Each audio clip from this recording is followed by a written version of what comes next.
नमस्कार, मेरा नाम गौरव अग्रवाल है। आप देख रहे हैं अड़ी, क्योंकि हमें है देश की पड़ी। जंग का आज 20वां दिन है और इन 20 दिनों में एक भी दिन ऐसा नहीं कि जब इजराइल ने गाजा को बमों से दहलाया ना हो। लेकिन 20 दिनों बाद ऐसे संकेत मिल रहे हैं कि इजराइल गाजा पर बहुत बड़ा हमला करने वाला है। गाजा पर किसी भी वक्त बहुत बड़ा हमला। और गाजा पर हमला कैसे होगा, उसके लिए हम आपके सामने ये ग्राफिकल रिपोर्ट लेकर आ रहे हैं। आपको बताएंगे कि बीती रात गाजा पर इजराइल ने कुछ ऐसा किया है जो कुछ अब बड़े सवाल खड़े करता है। इजरायली डिफेंस फोर्स ने बीती रात गाजा में अब तक के सबसे बड़े मिशन को अंजाम दिया है। मैं आपको ये बताने के लिए अपर स्टूडियो पर जाऊंगा और अपर स्टूडियो में जाने के बाद मैं आपको बताऊंगा कि बीती रात इजराइल ने क्या कुछ किया जो ये बताता है कि गाजा पर कोई बहुत बड़ा हमला किसी भी वक्त हो जाएगा। किसी भी वक्त वो बहुत बड़ा हमला कैसे होगा, वो जो अभी आप देख रहे थे नीचे ग्राफिक्स के जरिए, कुछ वैसा ही सीन होगा। कैसे, देखिए, अब तक जो सबसे बड़े मिशन को अंजाम दिया गया गाजा में, इस ऑपरेशन में इजराइल की सेना की गिवाती इन्फेंट्री ब्रिगेड और 162वें आर्मर्ड डिवीजन के जवान टैंकों के साथ उत्तरी गाजा में दाखिल हुए और एक झटके में हमास के तमाम लड़ाकों को मार गिराया। इस दौरान हमास के कई अहम ठिकानों और anti tank missile launch pad को भी तबाह कर दिया। तो यह है उत्तरी गाजा में सबसे बड़ा ऑपरेशन जो इजराइल ने अंजाम दिया बीती रात, जिसमें हमास के लड़ाके ढेर हुए, जिसमें हमास के ठिकाने तबाह हुए और जिसमें anti tank missile launch pad भी उनका बर्बाद हुआ। सवाल है इसके आगे क्या? आईडीएफ ने जमीन पर टैंक से हमला किया तो आसमान से उसके लड़ाकू विमानों ने हमास के ठिकानों को तबाह किया।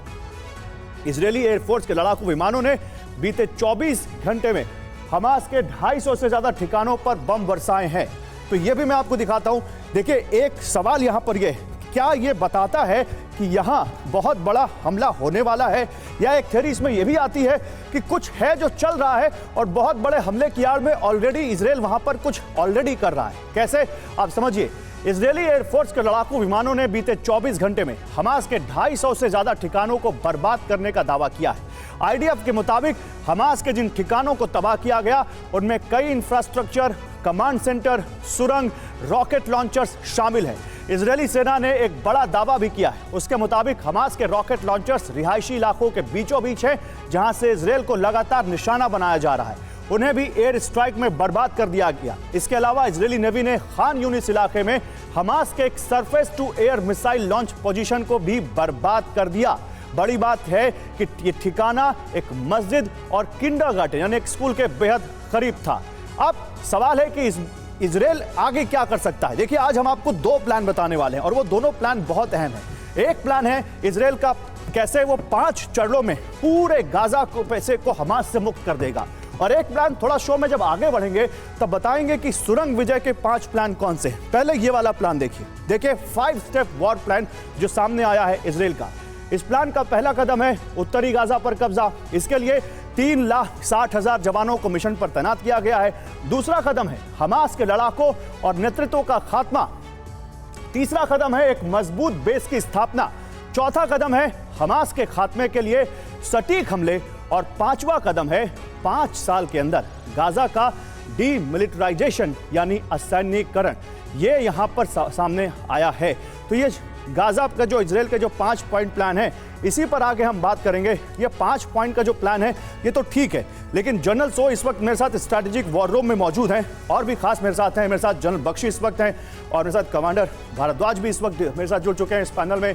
आप सभी का स्वागत है। और जनरल सोय, ये जो 5 स्टेप प्लान है इसके बारे में मैं आऊँगा, लेकिन आज जो सबसे बड़ा सवाल है वो यही है, क्या आपको लगता है कि जो कुछ धीरे धीरे घट रहा है, अर्बन वॉरफेयर की थ्योरीज को देखें तो क्या गाजा पर कोई बहुत बड़ा अटैक बस होने ही वाला है? नहीं, देखिए, ऐसा है कि इजराइल अपने बिल्कुल प्लान के हिसाब से चल रहा है।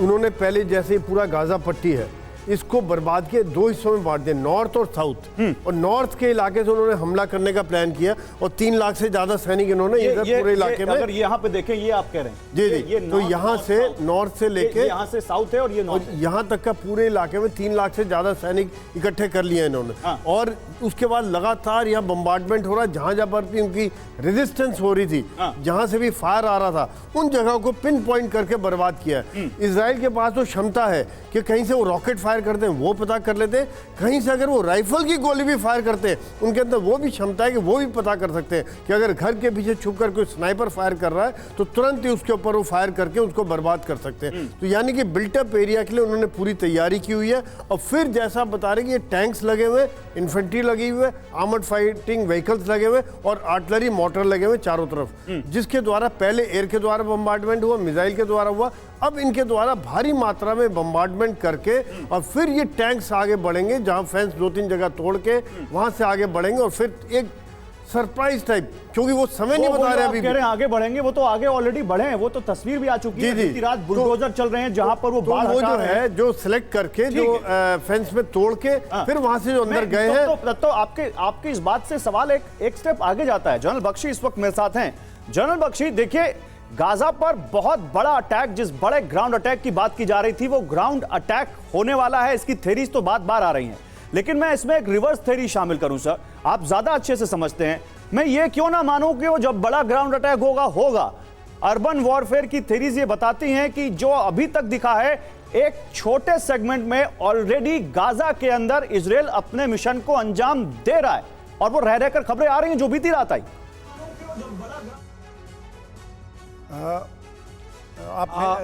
जनरल बख्शी, देखिए हम फौज में बोलते हैं प्रीलिमिनरी ऑपरेशंस। हेलो, आप सुन पा रहे हैं? मैं सुन पा रहा हूं सर, बोलिए। हेलो, अच्छा ठीक है। जैसे मैं आपको कह रहा था, फौज में कहते हैं प्रीलिमिनरी ऑपरेशन। मेन ऑपरेशंस के पहले आप शेपिंग ऑपरेशन या प्रीलिमिनरी ऑपरेशंस करते हैं। इजराइल के मेन अटैक में इतनी देर क्यों हो रही है? 20 दिन हो गए हैं।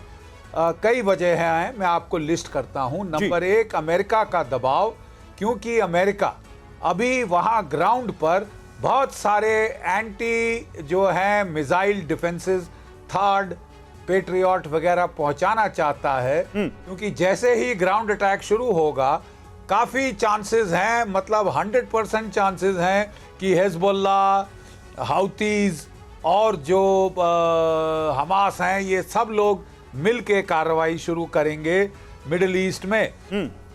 इसके चलते अमेरिका अपने जो मिलिट्री ठिकाने हैं उनको सुरक्षित करना चाहता है और इजराइल के ऊपर भी जो हमले होंगे उनको मिसाइलों से, एंटी बैलिस्टिक मिसाइल से रोकने के लिए वो अपने 2 कैरियर बैटल ग्रुप और यहां ला रहा है, अपनी स्ट्रेंथ जमीन पर बढ़ा रहा है। सो ये तो एक अमेरिकन एस्पेक्ट है। नंबर 2 है एस्पेक्ट कि अमेरिका बहुत कीन था कि जो हॉस्टेजेस वहां फंसे हुए हैं उनको निकालने के लिए पूर्ण प्रयास किए जाएं, क्वातार के जरिए, बाकियों के जरिए, ताकि मैक्सिमम से मैक्सिमम उनको किसी तरह निकाल लिया जाए इसके पहले कि मेन हमला शुरू हो।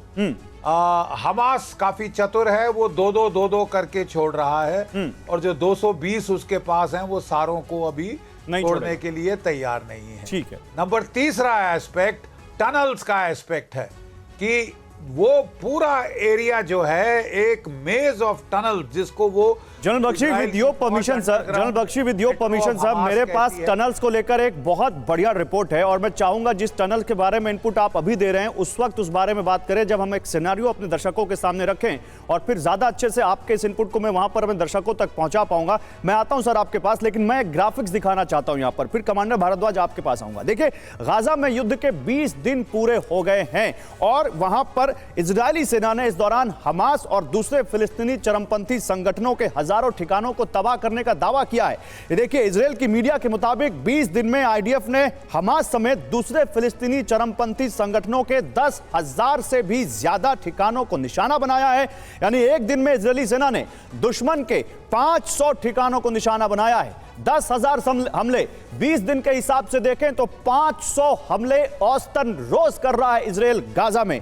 अगर इसको बारूद में बांटें और देखें तो हर दिन यहां पर ऐसा है कि इजरायल ने हर दिन 667 टन बारूद बरसाया है। 12,000 टन बारूद 18 दिनों में अगर गिराया उसने तो, और 1 वर्ग किलोमीटर में उसने 33 टन बारूद बरसा दिया है।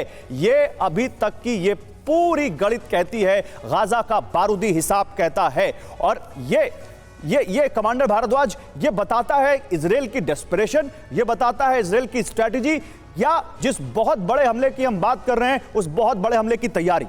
देखिए, इजराइल का पॉलिटिकल एम इसमें एकदम क्लियर है कि हमास को वो पूरी तरह से ख़त्म कर देना चाहता है। हमास की लीडरशिप, हमास का मिलिट्री इंफ्रास्ट्रक्चर, उसको पूरी तरह तबाह करके ही इजराइल कुछ आगे नेक्स्ट स्टेप पे पहुंचेगा। और नेक्स्ट स्टेप, जैसे आपने बताया कि इजराइल का नेक्स्ट स्टेप है कि नॉर्थ गाजा को वो एक बफर जोन में क्रिएट करे और उसको पहले खाली करवाए और उसके बाद उसको एक बफर जोन में क्रिएट करे, ताकि अपनी पॉपुलेशन को ये बता सके कि आगे चल के यहाँ से अटैक होने के कोई आकांक्षा, बहुत पॉसिबिलिटीज़ जो हैं वो बहुत कम हो जाती हैं यहाँ से अटैक होने की। तो बेसिकली इजराइल का मकसद इस वक्त है हमास को ख़त्म करना, उसको अपनी पॉपुलेशन को भी ये बताना है कि मैंने हमास को ख़त्म किया है। पर अब ग्राउंड ऑपरेशंस का जब ये आता है, ग्राउंड ऑपरेशंस क्यों इतनी देर तक रुके हुए थे? एक तो एक एक्सटर्नल प्रेशर था कि वो ग्राउंड ऑपरेशंस होंगे तो उसमें जान मान की जो और लोग मरेंगे। इजरायली मिलिट्री इंटेलिजेंस भी गैदर कर रही थी ताकि उसका अपना सबसे कम नुकसान हो जब वो अंदर जाएं, तो जहां बूबी ट्रैप्स ले किए गए हो वो ना, उसमें ना फंसे वो, तो उनके अपने सैनिक ना ज्यादा मारे जाएं। और अब जो इजराइल कर रहा है वो एक टारगेटेड, जाहिर सी बात है इन 20 दिनों में इन सारी चीजों को प्लान अभी तक किया गया होगा, और आगे अब उनका जो बड़ा जो सबसे प्लान है गाजा में घुसना या हमास को बिल्कुल नेस्तनाबूद करना, वो कैसे अब सीक्वेंस वाइज आगे चलेगा इस पर मैं आगे बात करूंगा। लेकिन इस बीच जो तस्वीरें आ रही हैं वो भी बहुत ज्यादा भयंकर है। वो तस्वीरें मैं आपको दिखाता हूं, गाजा में घुसकर बड़ा हमला कैसे किया इजराइल ने, मैं आपको वो तस्वीर दिखाता हूं। ये गाजा में घुसने की तस्वीर है और इस तस्वीर ने ये संकेत दे दिए हैं कि इजराइल ऑलरेडी गाजा के अंदर कुछ बड़ा प्लान कर चुका है, और बड़ा नहीं तो छोटे छोटे सेगमेंट में वो ऑलरेडी कुछ कर रहा है। ये इजराइल के टैंकों की कतार आप देखिए कैसे वहां पर जो बाड़ा लगाया गया, इजराइल ने खुद जो ये दीवार खड़ी की है उसको इजराइल के ही टैंक ने उड़ाया, फिर वहां पर इन टैंकों के साथ चल रहे दैत्याकार बुलडोजर ने उस बाड़े को तोड़ा, उस तार को हटाया, और फिर ये टैंकों की पूरी कतार गाजा में घुस गई। और फिर क्या किया उन्होंने, ये तस्वीरें खुद ब खुद बयां कर रही हैं।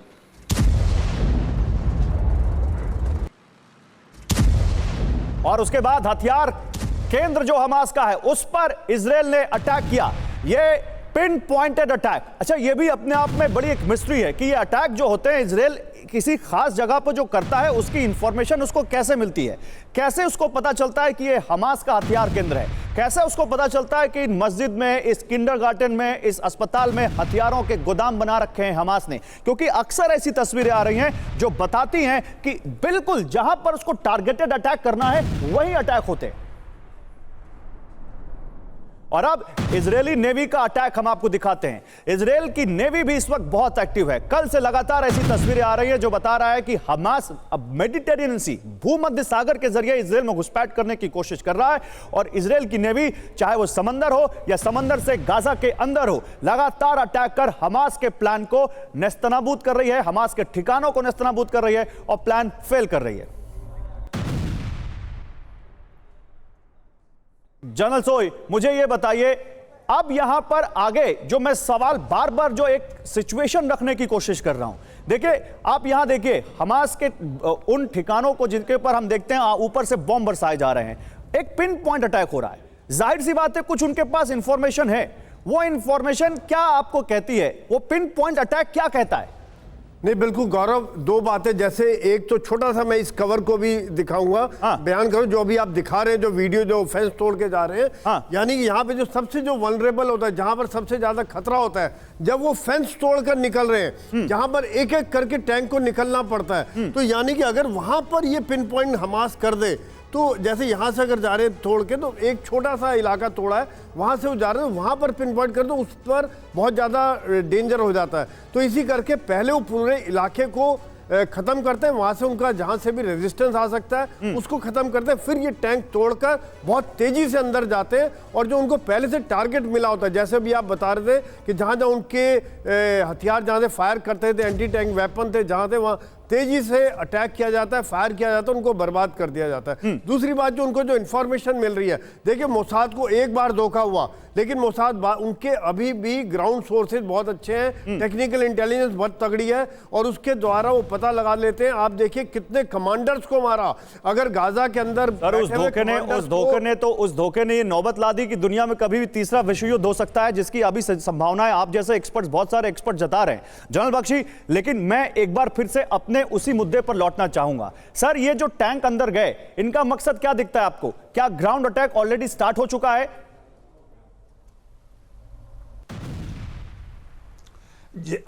जैसे मैंने कहा, मेरे अंदाज में ये प्रिलिमिनरी शेपिंग ऑपरेशंस हैं। Okay, probing operation, shaping operations, और इसके अंदर उन्होंने एक जो उनके आर्म्स के बेस को, म्यूनिशंस के बेस को टारगेट किया है, कई सारी ATGM की पोजीशंस को टारगेट किया है।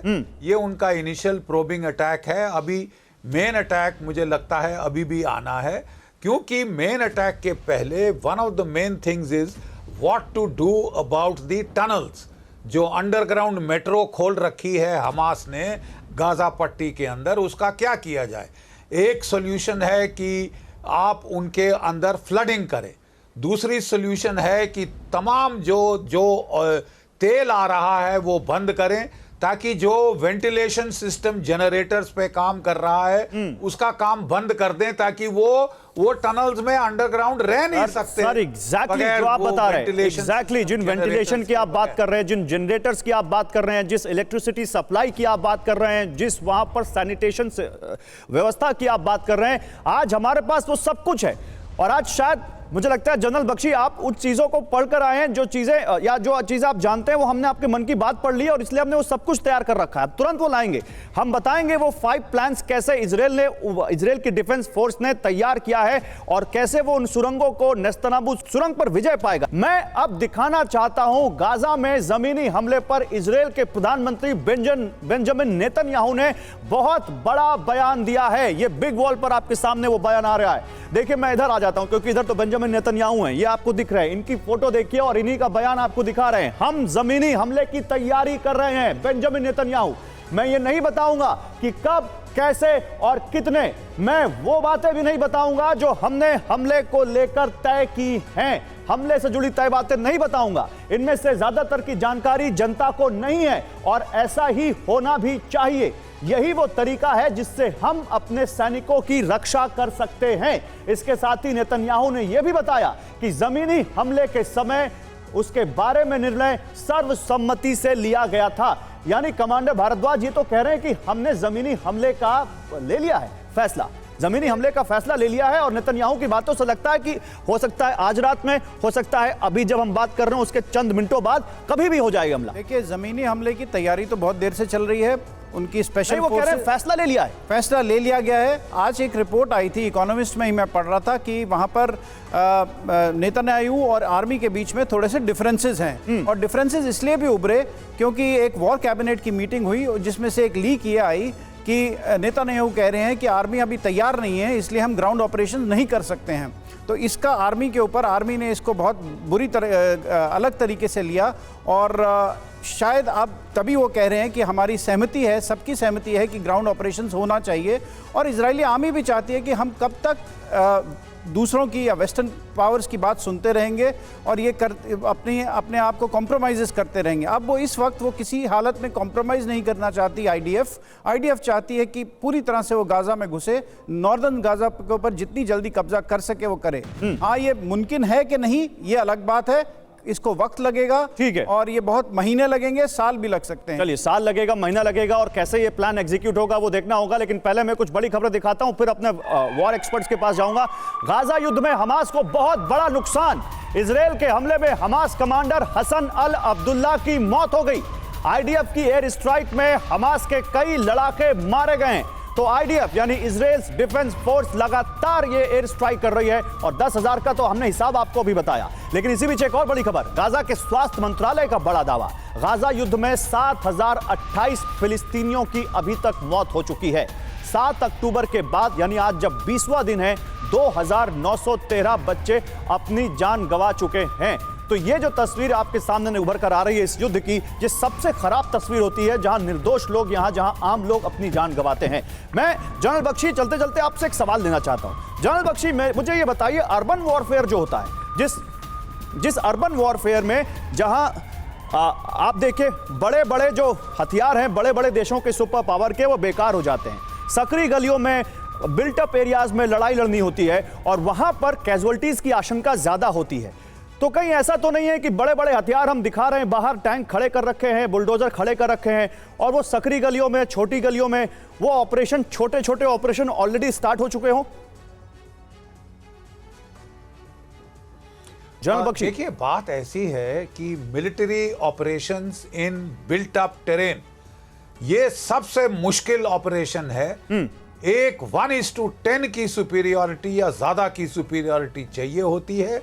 आपके टैंक्स अकेले काम नहीं कर सकते। टैंक इन्फेंट्री टीम्स हमने देखा बाखमुत में, हमने देखा यूक्रेन में, मेलिटोपोल में, उनको मिलकर काम करना होता है, क्योंकि टैंकों को सकरी गलियों में मनूवर की जगह नहीं है। इसलिए उनके ऊपर RPGs, anti tank guided missile नुकसान कर सकते हैं। इसलिए इन्फेंट्री टीम्स को साथ जाना होता है, साथ की इमारतें क्लियर करनी होती हैं और अंडरग्राउंड जो टनल्स हैं उनको क्लियर करना होता है, ताकि आप अपना फाइट योर वे इन कर सकते हैं। महीनों लग सकते हैं।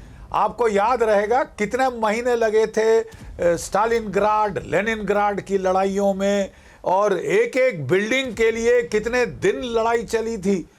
तो ये बहुत मुश्किल एक फाइट है। इसमें इतनी आसानी से बगैर तैयारी के कोई नहीं जाएगी आर्मी।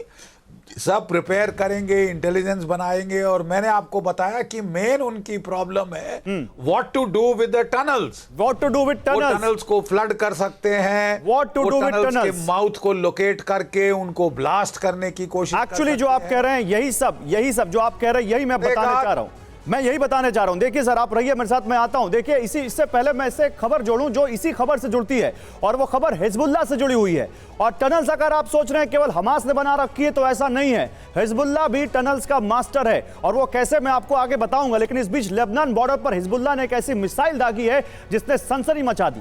वैसे तो हिजबुल्लाह लगातार इजराइल पर रॉकेट अटैक कर रहा है। लेबनान में मौजूद हिजबुल्लाह ने पहली बार सरफेस टू एयर मिसाइल मारकर इजराइल की टेंशन बढ़ा दी है। इजराइल का एक ड्रोन हिजबुल्लाह के ठिकानों की रेकी कर रहा था, तभी हिजबुल्लाह ने सरफेस टू एयर मिसाइल मारी है। हालांकि इजराइल डिफेंस फोर्स ने हिजबुल्लाह की मिसाइल को हवा में तबाह कर दिया और बड़े हमले को नाकाम कर दिया। लेकिन यह पहली बार हिजबुल्लाह की तरफ से इतना बड़ा मिसाइल अटैक है जो सरफेस टू एयर मिसाइल से किया गया। आखिर पहली बार दागी गई सरफेस टू एयर मिसाइल कितने घातक है, इसे जानना भी आपके लिए जरूरी है। यह एक शॉर्ट रेंज की सरफेस टू एयर मिसाइल की सांकेतिक इमेज है जो हम आपको दिखा रहे हैं। इसे जमीन से हवा में मार करने वाली मिसाइल भी कहते हैं। इसका इस्तेमाल फाइटर को मार गिराने के लिए, ड्रोन मारने के लिए, मिसाइल हमले को रोकने के लिए, फाइटर जेट को मार गिराने के लिए किया जाता है। यह मिसाइल 50 से 200 किलोमीटर की दूरी तक हमला कर सकती है और यह जमीन से 25 से 30 किलोमीटर तक की ऊंचाई तक उड़ सकती है। उधर हमास के बाद अब हिजबुल्लाह की सुरंग भी इजराइल के लिए बड़ा सिरदर्द साबित हो सकती है, यह जानकारी भी सामने आ रही है। इजराइल की एक न्यूज एजेंसी के मुताबिक हिजबुल्लाह ने बेरूत से 100 किलोमीटर दूर तक टनल्स बना रखी हैं जो दक्षिणी लेबनान से इजराइल की सीमा के पास 3 किलोमीटर तक जाती हैं। टनल में ही लड़ाकों की ट्रेनिंग होती है, भारी तादाद में हथियार रखे गए हैं और यहीं से हिजबुल्लाह अपने कमांड सेंटर से इजराइल के खिलाफ प्लानिंग करता है। तो गाजा के मुकाबले हिजबुल्लाह का बॉर्डर, देखिए एक और जानकारी मैं देता हूं, क्योंकि सुरंगों की हम बात कर रहे हैं और जनरल बख्शी लगातार आपको सुरंग के बारे में बता रहे हैं। तो सुरंग चाहे हमास की हो या हिजबुल्लाह की, आईडीएफ का वो सीक्रेट प्लान मैं आपके लिए लेकर आया हूं, वो 5 प्लान जिसके जरिए सुरंग विजय हासिल की जाएगी। प्लान ए, सबसे पहले सुरंग में जनरेटर और वेंटिलेटर्स का थर्मल डिवाइस से डिटेक्शन किया जाएगा और फिर इमारतों पर अटैक कर सुरंग के एंट्री और एग्जिट पॉइंट ब्लॉक कर दिए जाएंगे जिन इमारतों में वो होंगे। जो अभी हो रहा है, जो अभी दिख रहा है, हमास के लड़ाकों को अंदर ही सुरंग के ट्रैप कर दिया जाएगा। Plan B, ground penetration radar के जरिए सुरंग का पता लगाया जाएगा। हमास के लड़ाकों पर नाइट विजन और इंफ्रारेड कैमरे से लैस ड्रोन से नजर रखी जाएगी। मलबे में लड़ाकों के मूवमेंट की ट्रैकिंग की जाएगी और पता चलते ही एंट्री और एग्जिट पॉइंट पर लड़ाकों पर अटैक कर उनका खात्मा किया जाएगा। प्लान सी, गाइडेड बॉम्ब से हमला कर सुरंग में बड़ा विस्फोट किया जाएगा और सुरंग में मौजूद बिजली, संचार और वेंटिलेशन व्यवस्था बंद कर दी जाएगी। प्लान डी, सुरंग के अंदर पानी भर दिया जाएगा और हमास के लड़ाकों को बाहर निकलने पर मजबूर कर दिया जाएगा। प्लान ई, सुरंग में छेद कर गैस छोड़ दी जाएगी और हमास के लड़ाकों का खात्मा हो जाएगा। ये प्लान्स हैं सामने जो आ रहे हैं, लेकिन अभी जो प्लान्स हैं इन पर जल्दी से बात कर लेते हैं, फिर अपने अगले सेगमेंट की तरफ जाते हैं। देखिए, आपको आईडीएफ की चुनौतियां भी इस दौरान समझनी चाहिए इन सुरंगों को सुरंगों पर विजय हासिल करने के लिए। सबसे बड़ी चुनौती है कि इन सुरंगों के बारे में जानना। दूसरी है कि सुरंग के बारे में वहां जो एंट्री और एग्जिट पॉइंट्स हैं उनको कैसे समझा जाए, उनको कैसे ढूंढा जाए। सुरंग में जो बंधक हैं वो उनकी बड़ी चुनौतियां हैं। तो ये तमाम चुनौतियां मैं यहां पर आप लोगों को दिखा रहा हूं। जनरल सोय, प्लीज मुझे यहां ज्वाइन कीजिए। जनरल सोय, जनरल बख्शी भी अभी जिस टनल्स के बारे में बता रहे थे, क्या ये अर्बन वॉरफेयर जो है, चाहे वो सुरंग हिजबुल्लाह की हो, चाहे वो सुरंग हमास की हो, ये अपने आप में एक अलग होगा जहां टनल्स में जाना पड़ेगा इजराइल की सेना को और उनके पास इसका ज्यादा एक्सपीरियंस नहीं है। तो ये प्लान्स जो उनके जो है ये कितने कामयाब होंगे? ये देखिए, टनल वॉरफेयर वाकई में एक अलग डायमेंशन निकल के आता है, अलग एंगल निकल के आता है, क्योंकि इससे पहले थोड़ा बहुत जो होता था, आप देखिए अफगानिस्तान में उन्होंने टनल्स और केव्स बनाई थी, वहां पर अमेरिका भी काफी बड़े बड़े बम भी डाले, लेकिन उनका इफेक्ट नहीं होता था। यही बात टनल, क्योंकि 30-30 मीटर तक गहरी टनल है, तो और उनका लेआउट क्या है, पूरा जैसे जाल बनाओ, जैसे अभी आप बता रहे थे कि जाल है, घरों के तहखाने से नीचे से उनकी एंट्री होती है, कहीं हॉस्पिटल के नीचे से एंट्री होती है और फिर कहीं लेफ्ट से जा रही है, राइट से जा रही है, सीधी जा रही है। तो ये जाल को ढूंढना इतना आसान नहीं है, लेकिन इसी करके ये ऑपरेशन काफी स्लो प्रोसेस रहेगा, धीरे धीरे रहेगा। जो आपने तरीके बताए, इजराइल डेफिनेटली कहाँ पे क्या तरीका इस्तेमाल करना है ये भी उनको देखना पड़ेगा। और जो एक सबसे बड़ी समस्या रहेगी जो आप बता रहे थे, वो कि होस्टेजेस, क्या टनल के अंदर होस्टेजेस रहेंगे, वो उनको किस प्रकार से पता लगाना है कि इस टनल में यहाँ है। ये वो ब्लैकमेलिंग भी कर सकते हैं कि टनल में होस्टेज, अगर आप अंदर आए तो हम होस्टेजेस को मार देंगे। तो ये बात, क्योंकि वो हमास किसी लेवल तक भी जा सकते हैं, ये कोई बड़ी बात नहीं होगी उनके लिए कि इस तरह की धमकी देना। और साथ ही साथ जब हर मोड़ पर कहीं ना कोई स्नाइपर छुपा है, कहीं ना कोई फाइटर छुपा है और टनल में घूम के फिर पीछे आ गया, पीछे से हमला कर दिया, तो ये सब बातें जो है, और उसके अंदर जरूर इसके बारे में वहां चर्निंग चल रही होगी। लेकिन इसी बीच में अब आपको 4 तस्वीरें दिखाना चाहता हूं। अस्पताल और स्कूल के बगल में कैसे इजरायली बॉम्ब गिर रहे हैं और गाजा में कैसे ये बात आम हो चली है, अब आपको इस तस्वीर में देखना चाहिए। ये तस्वीर है कैसे एक अस्पताल और स्कूल के बगल में इजराइल का एक बॉम्ब आकर गिरा और वहां अफरा तफरी मच गई। उधर गाजा के टोबस में इजराइल का अटैक देखिए। गाजा का एक रिहायशी इलाका टोबस, जहां पर इजराइल ने अटैक किया और हमास के ठिकानों को इस तरह से निशाना बनाया। और यह है गन बैटल, जहां पर गाजा में, जैसा कि हम लगातार बात कर रहे हैं कि क्या गाजा के अंदर ऑलरेडी इजराइल का ऑपरेशन चल रहा है, क्योंकि टोबस में जिस तरह से इजराइल की सेना की गन बैटल सामने आई, वो बख्तरबंद गाड़ियों में बैठकर वहां पहुंच गए गाजा के टोबस में, यानी गाजा के अंदर, और वहां पर हमास के लड़ाकों से उनकी आमने सामने की गन बैटल हो रही है। इसी बीच हमास की एंटी एयरक्राफ्ट मिसाइल आपको देखनी चाहिए। हमास ने एक वीडियो रिलीज करके अपना एक और यहां पर प्रोपेगेंडा सामने रखा है, कैसे उसके पास एंटी एयरक्राफ्ट मिसाइल है। और उन्होंने कल एक दावा भी किया जिसकी पुष्टि नहीं हुई है, आधिकारिक पुष्टि नहीं हो सकी है। उन्होंने दावा किया कि उन्होंने एंटी एयरक्राफ्ट गन का इस्तेमाल कर एक इजराइल का हेलीकॉप्टर गिरा दिया। हालांकि उसकी कोई अभी आधिकारिक पुष्टि नहीं है, लेकिन आज उन्होंने एंटी एयरक्राफ्ट मिसाइल का प्रदर्शन जरूर करके बता दिया कि उनके पास ये ताकत है। दूसरा, सुरंग के विनाश वाला बम आप देखिए, वो बम जो कि बंकर बस्टर कहा जाता है, वो बम जो सुरंग के अंदर जाकर फटता है और जो हमास के खिलाफ इजराइल इस्तेमाल करने का प्लान बना रहा है, जिसके बारे में अभी मैंने आपको बताया। वो बम देखिए जब जाता है सुरंग के अंदर तो क्या होता है। ये सुरंग के अंदर बम के विस्फोट के बाद की तस्वीर है, जहां पर आग की लपटें आपको दिखेंगी और नीचे पतला धुआं और ऊपर मोटा आपको वो जो धुआं दिखेगा, वो बताता है कि किसी छोटी सी जगह से ये धुआं निकलता हुआ। इसी बीच एक बड़ी खबर, मध्य पूर्व में अमेरिकी ठिकानों पर हमले से जुड़ी बड़ी खबर है। हमले में अमेरिकी सैनिकों के सिर में चोट आई है। ईरान पर अमेरिकी ठिकानों पर हमले का आरोप है, यानी मिडिल ईस्ट में अब जो यूएस के बेसेस पर हमले हो रहे हैं, उसमें यूएस के सैनिक घायल हो रहे हैं। अमेरिका इसका कैसा रिएक्शन देगा ये देखना होगा, लेकिन ईरान पर इसका आरोप है कि वो अमेरिकी बेसेस पर हो रहे हमले के पीछे है, उसका हाथ है। एक और बड़ी खबर देखिए, दुनिया भर के मुसलमानों से हमास की अपील। शुक्रवार को पूरी दुनिया में प्रदर्शन करें मुसलमान, ये अपील की है दुनिया भर के मुसलमानों से हमास ने। गाजा में इजरायली बमबारी के खिलाफ प्रदर्शन करें, ये अपील की है हमास ने। राफा बॉर्डर को हमेशा के लिए खोला जाए, यानी हमास कह रहा है कि जो गाजा में मौजूद फिलिस्तीनी लोग हैं उनके लिए इजिप्ट अपना बॉर्डर खोले, और इजिप्ट ने ऐसा करने से साफ मना कर दिया है।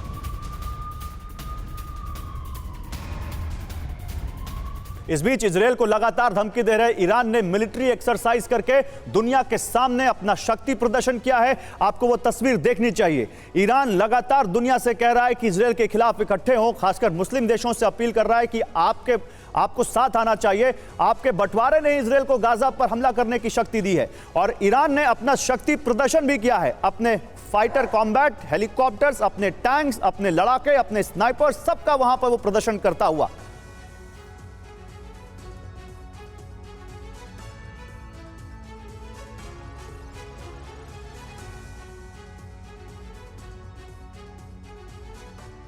तो ये ईरान के शक्ति प्रदर्शन का, ये ईरान की वॉर एक्सरसाइज के विजुअल हैं जो हमारे पास आपको बताने के लिए है कि ईरान कैसे ये मैसेज दे रहा है। लेकिन अब आपको इसी तस्वीर के साथ एक और तस्वीर दिखाते हैं। ये दो तस्वीरें आपके सामने, एक तरफ ईरान की मिलिट्री एक्सरसाइज तो आप देख ही रहे हैं, लेकिन एक तस्वीर मिस्र के सैन्य अभ्यास की भी या मिस्र के शक्ति प्रदर्शन की भी है। तो इजरायल के आसपास के जो मुल्क हैं, खासकर इस्लामिक कंट्रीज, वो अब अपना शक्ति प्रदर्शन कर रही हैं। वो क्या मैसेज देना चाह रही हैं, वो क्या बताना चाह रही हैं, ये एक सवाल है। क्या जनरल बख्शी, आप कैसे डिकोड करते हैं, क्या मैसेजिंग है यहां पर ईरान की या मिस्र की?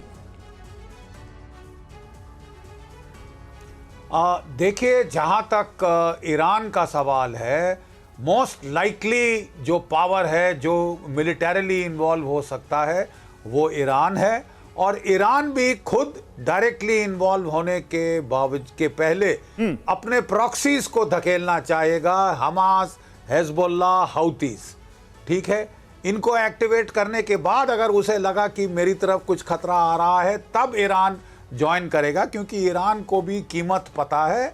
दोनों अमेरिका, इजराइल और सारे वेस्टर्न मुल्क मिलकर उसके ऊपर टूट पड़ेंगे।